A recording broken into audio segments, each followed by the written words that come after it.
segment des clients aisés à celui des très grandes fortunes, la compétition bat son plein dans la gestion de patrimoine, selon la dernière étude des RFI Precepta. Dans un contexte de durcissement et de complexification du jeu concurrentiel, les groupes étrangers, en particulier anglo-saxons, se renforcent, tels Goldman Sachs et Barclays, qui ont annoncé leur retour sur les marchés français et européens. Une consolidation des banques privées se précise aussi, encouragée par des acteurs intermédiaires qui ont acquis Mescard, Cholet-Dupont-Oudard et Quilvest Banque Privée. De leur côté, les CGP accélèrent leur rapprochement, tandis que les créations de multifamily office prolifèrent. À l'origine de ces grandes manœuvres, les pressions persistantes sur les marges qui exacerbent la problématique de la taille critique et poussent à l'optimisation des modèles, mais aussi l'impact des investissements pour accélérer la digitalisation. Au-delà, qu'attendre de la situation de surépargne exceptionnelle provoquée par la crise sanitaire? Comment répondre aux enjeux nés d'un environnement réglementaire et financier qui pèse sur la profession?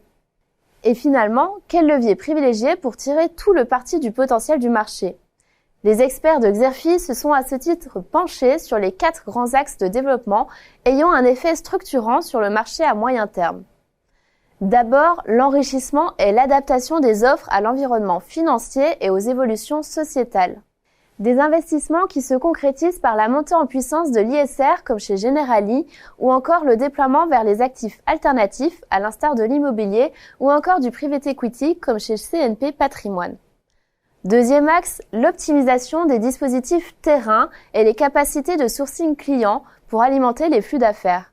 Cela passe par un meilleur maillage du territoire, la formation de nouvelles équipes ou la recherche de synergies intermétiers, à l'instar du partenariat entre Swift Life, banque privée, et Alantra pour développer une offre globale aux entreprises.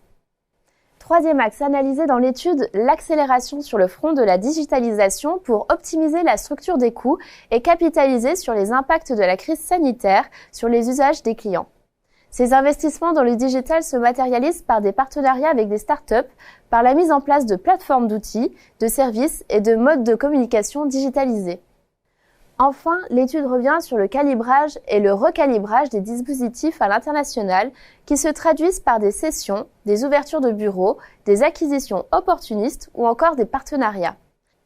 BNP Paribas Wealth Management s'est ainsi renforcé en 2021 sur le marché de la gestion de fortune en Chine.